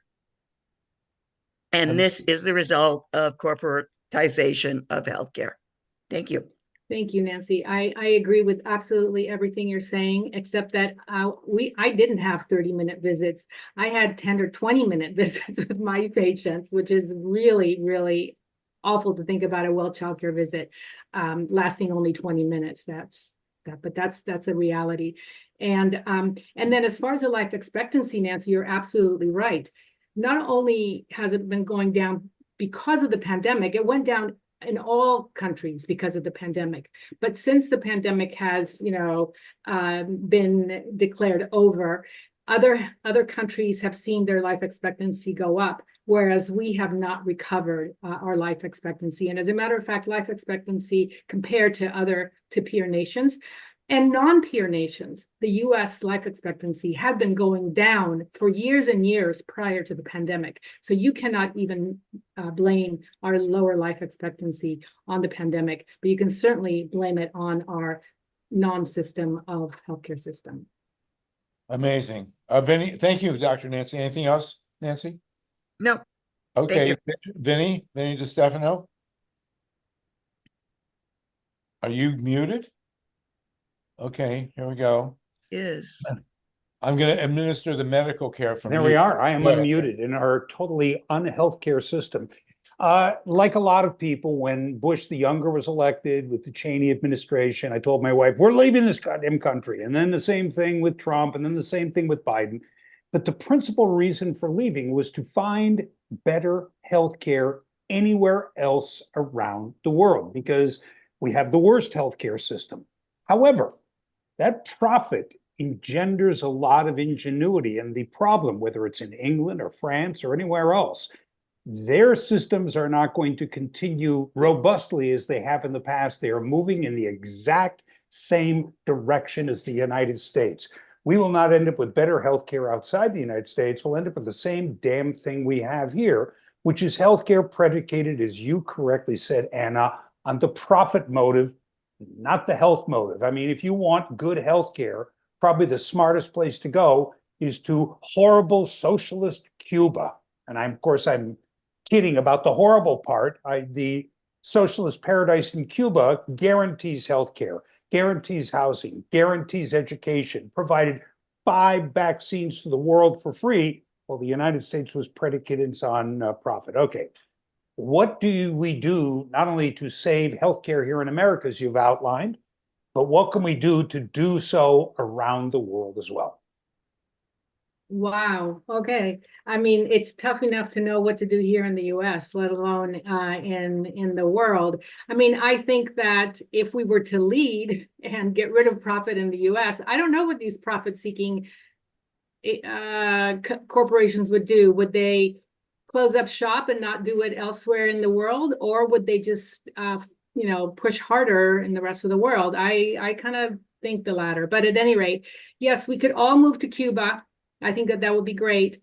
Or we could actually all push for a system like the VA in the United States, actually, where you have it's a Medicare for all. It's a single payer system, so it's a single payer financing system, but it is also so it's publicly financed, but it's also publicly delivered.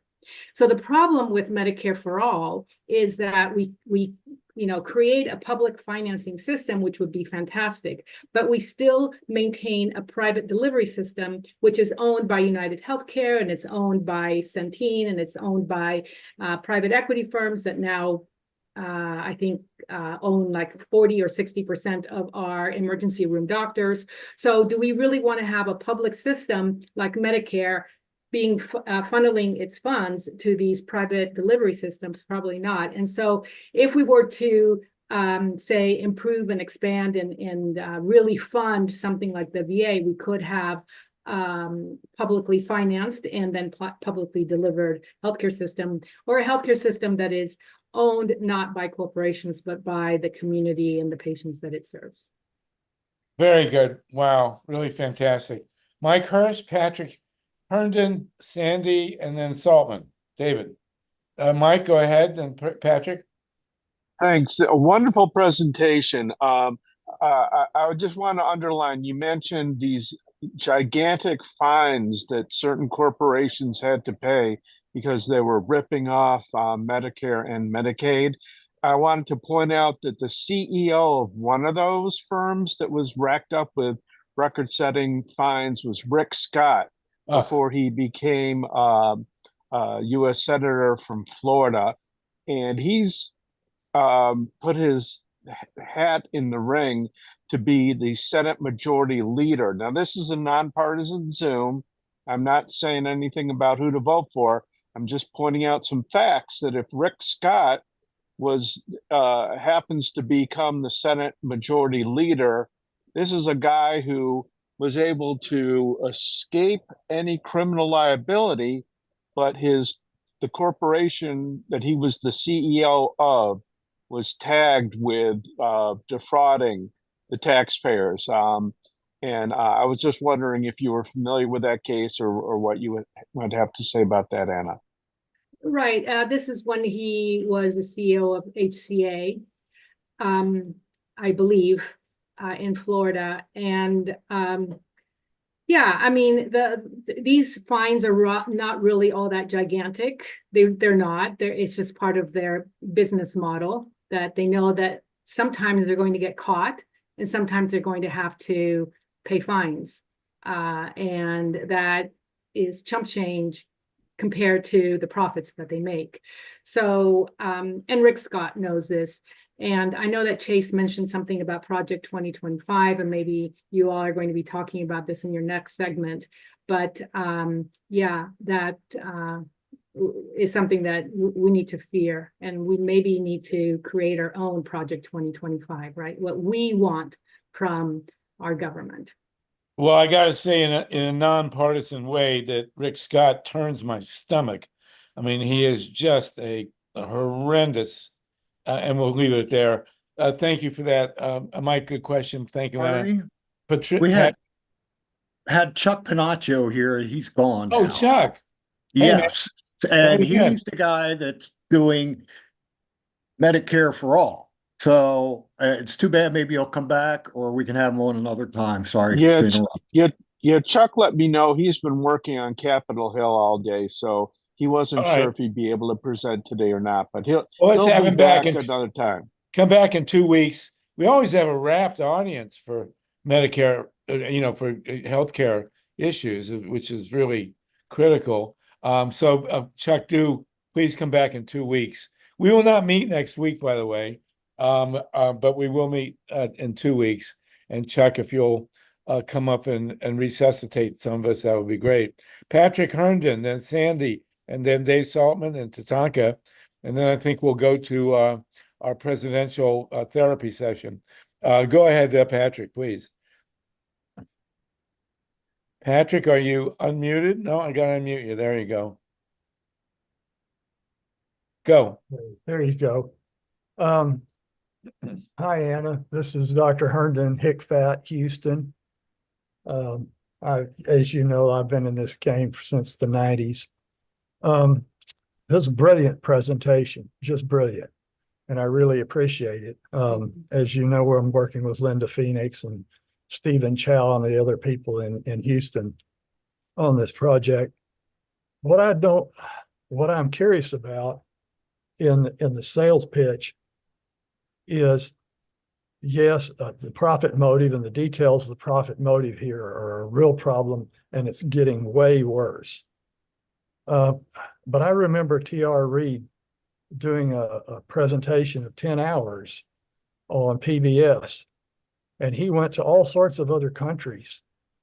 And Sanders has been saying this over and over in his speeches now, and he's saying it's getting critical, which it is, which is, if you look comparatively at European countries, some of the Asian Pacific countries, where they have completely public systems, the mortar, the bricks, everything is owned as a public utility. And that's the word I like to use, is a public utility to provide medical services. When you start averaging it out over time, well, we're getting worse medical outcomes, way worse medical outcomes than any of these developed countries with public systems in them. And we're paying at least twice as much, if not 3 times as much. And I'm just wondering why we don't push that as part of our sales pitch here right now. It was unpopular politically in the past, but I think the time is coming now when everybody's so fed up with all this managed care and ACOs and everything, and how much it's costing them and how poor the outcomes are, that we should be going back to speaking about comparison with other developed countries that have completely public systems. So can you address that? Absolutely. And first of all, hi, nice to see you. Thank you for being here. I just do want to put in a plug for Healthcare for All Texas, which I helped co-found 24 years ago in Houston. So I'm very happy to see you and very happy to see the work that Healthcare for All Texas, against all odds, continues to do in Texas. Well, yes. Let me just jump in since you've mentioned Texas. I do want to mention the passing of Kinky Friedman, and who's a great Texan. And I will say falsely that all my exes live in Texas. Okay, go ahead, Anna. Well, guess what? My brother and I used to write lyrics for him. Cool. Wow. I hope he had Medicare. Oh, I don't know. That's great. That's great. So yeah, I think what you're talking about, seeing our healthcare system as a public utility is something that we need to start talking about. And that's the public financing and the public delivery of our healthcare system. Another way of putting it is, yes, it's a public utility. And I love that term. And I think that that's where the conversation needs to go next.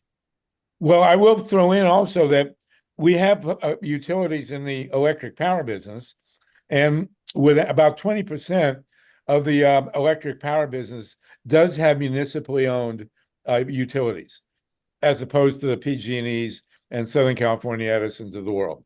And without exception, the publicly owned municipal electric utilities deliver better service and cheaper electricity than the IOUs or the investor-owned utilities. So I'm sure the analogy holds for the medical industry. Exactly. We know that the VA does it cheaper and they do it better as well. But they're underfunded and they're being privatized as well, actually. So yes, for those of you interested in learning more about the privatization of the VA, and how it could be used as a model. National Single Payer, which is one of the organizations that I work with, is having a webinar July 10th at 5 p.m. Pacific, 8 p.m.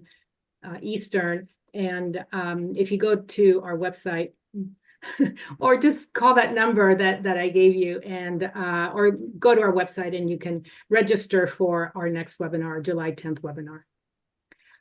Thank you for that, and keep going here. Sandy Bozenius, and then TATANKA. David Saltman was with us. I don't know where he went. Go ahead, Sandy. Yeah, first of all, I'm with the VA and I love it. I'm healthier because of it. Haven't paid a dime. It's great.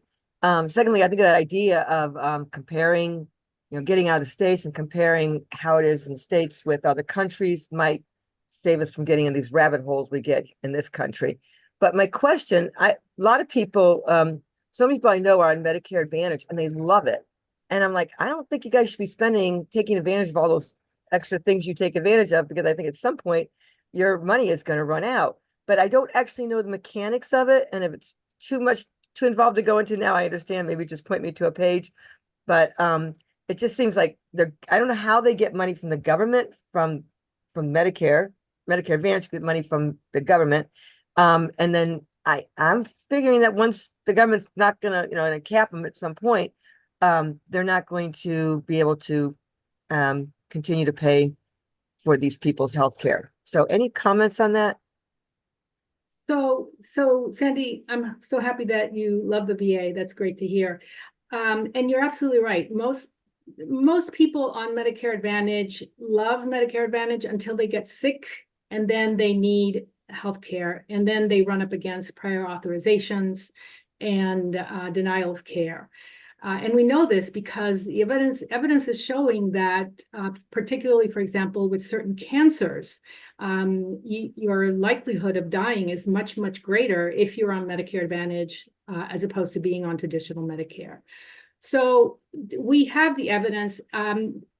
Congress has the evidence as well. They have been hearing from reports about Medicare for the past over 20 years that Medicare Advantage is costing more and not delivering as it should. And those extras, in fact, Medicare Advantage plans get billions of dollars for those extras, but Medicare has no idea of how those extras are being used, how much money is being spent on them, or even how many seniors are getting these services. I mean, that's how bad the reporting for Medicare Advantage plans are. So the problem is that Congress seems to have just plugged its ears to the evidence that Medicare Advantage is overcharging them and it's not delivering good health care. And you're right, at some point it's going to run out of money, but it isn't just Medicare Advantage that's going to run out of money. It's just that Medicare is going to run out of money. That's the biggest problem. And the reason for that is because it is being privatized. That's the number one reason why we are so threatened by Medicare running out of money. Well, I can give you a two-word explanation. Citizens United. Obviously, the medical industry has a ton of money to buy or rent the legislatures and the U.S. Congress. We'll go to Dave Saltman, please, and then TATANKA. David? This may be off the point. I just wanted to say something about Cuba, because a few years ago I was in Cuba on a medical mission. I delivered about 100,000 pounds, me and some other people, a cargo plane full of medicines to Cuba. And we had with us a doctor from Mass General who was kind of supervising the activities. And so I did a pretty extensive tour of all the medical, or a lot of the medical facilities, especially in Havana. And we discovered something, I thought it was very interesting anyway, just apropos of this conversation. The doctors in Cuba, according to our Mass General guy, were excellently trained and knew they were right up to speed on everything. In addition to which, they were all trained in acupuncture, and there were acupuncture dummies in every single medical office that I saw. This was back from the 60s when the Chinese were taking over the world with acupuncture. And then we went to, we visited lots of facilities, including one that was in an old former mansion of some latifundista from the old days, which in which it looked to me, I would have called it an asylum. And in the inner courtyard of this facility were a whole bunch of patients who were in terrible condition. They were having epileptic fits in public, and they were doing, they were just one worse than the other. And I was like, oh my God, what is this? And our guy from Mass General said, oh my God, he said, we don't have anything like this in the United States. And I misinterpreted him. I said, you mean that Cuba has a facility that's more advanced than the United States? He said, no. He said, I mean, in the US, we treat all these people as outpatients. And most of the medical offices in Cuba had highly trained doctors who knew acupuncture, but they didn't have electricity. They were dark. They had no lights. They couldn't examine their patients because they didn't have a light bulb. That is the pathetic. Well, I don't know what happened, Dave. I think your lights went out. But when you reactivated, come on back. And I hope that Cuba has been going solar.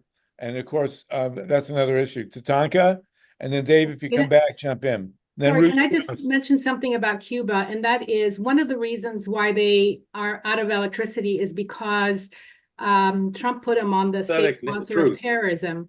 And unfortunately, President Biden hasn't taken Cuba off the state sponsor of terrorism.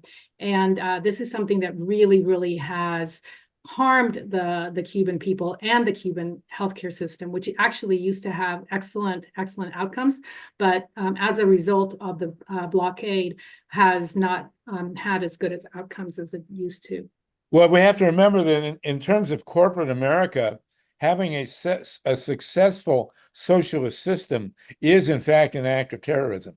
So I have to remember that. TATANKA, go ahead. And we have Ruth Strauss, another one of our resident MDs. Go ahead, TATANKA. That off the cuff joke kind of spoke more truth than it's painful.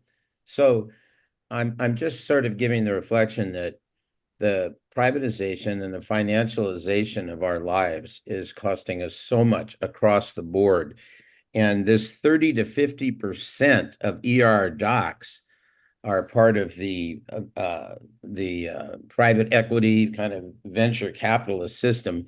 Kind of seems to mirror what I think it was Vinnie that pointed out as we were talking about energy and about nuclear energy and solar here in California, that I think he was talking about the CPUC board is mainly made up of private equity firms. So you have people who really don't care and don't know anything about energy there to financialize it and profitize it. And what happens is now I live 15 miles from a nuclear power plant that is alive and well, ready to deliver death once we have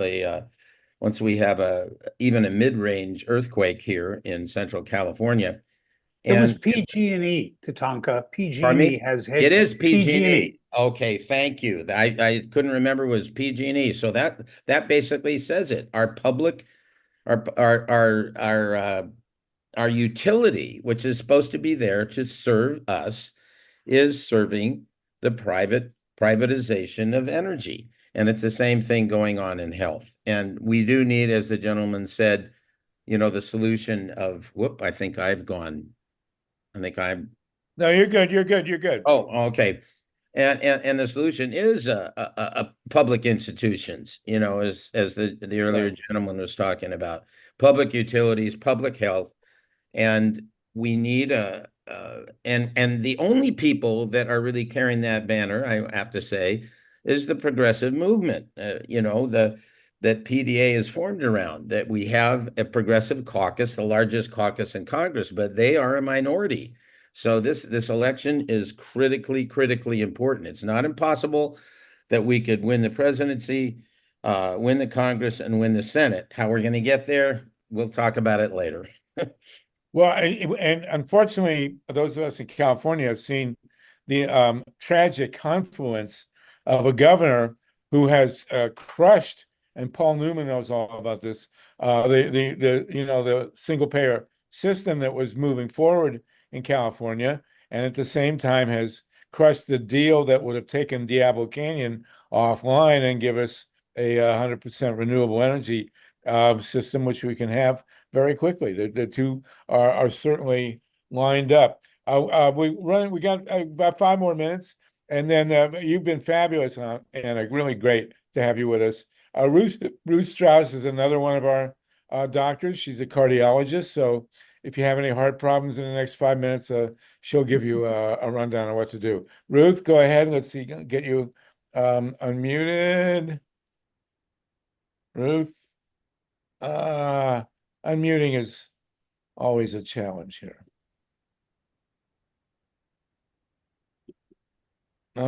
Ruth, you're not unmuting for some reason. Sorry. Well, Anna, do you want to comment further? We're almost out of time. If you want to give us a wrap, I'll try and get Ruth unmuted, but go ahead, please. Tell us what to do, most importantly. So I guess you're asking me. So the first thing that I would do is, if you can go back to that recording, that we do have a QR code that you can go to, and it's a petition to ask President Biden to stop privatizing Medicare.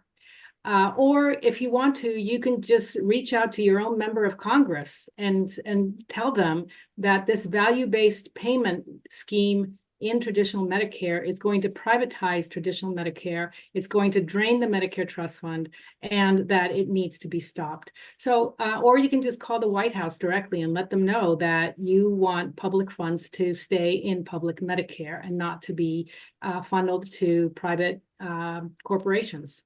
So that's what I think we can do.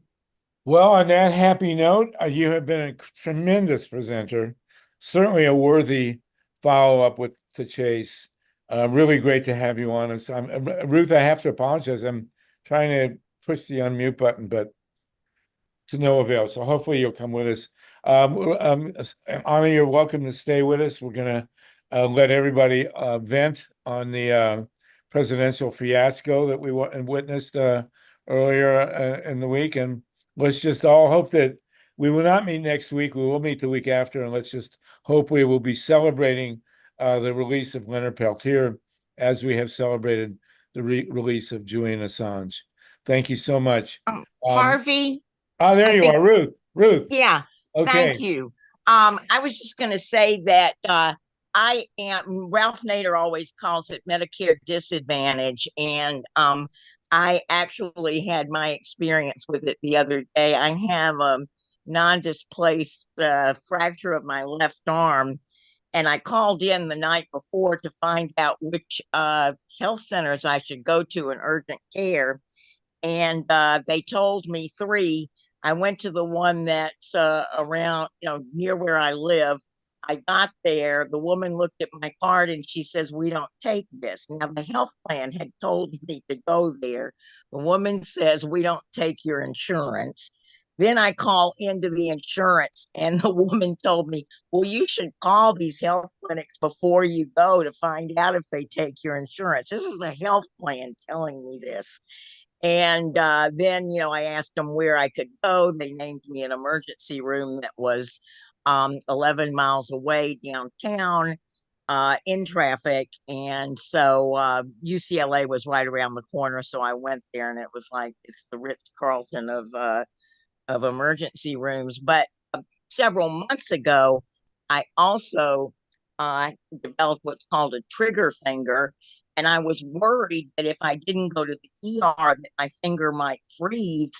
And, and then the, ER doctor or the hand surgeon would say, "Oh, I'm sorry you didn't come in earlier." Anyway, bottom line is I called their emergency nurse line. They're supposed to call you back in a half hour. They called me back 53 hours later. That's 2 days and 5 hours. I had made about 10 calls. And what they told me when I said, well, what happened to all the notes? They said, first of all, we don't have any notes for, the first, 24 hours. And then after that, they keep track of the call, but not the person that you talked to, and no content, just how many minutes you were on the phone. I mean, really, like they say, you cannot make this stuff up. And the last thing I'm going to say is Ms. Malinow is absolutely right. They upcode, which means that they'll put a code in that is worse than what you really have, so they can charge Medicare more for your visit.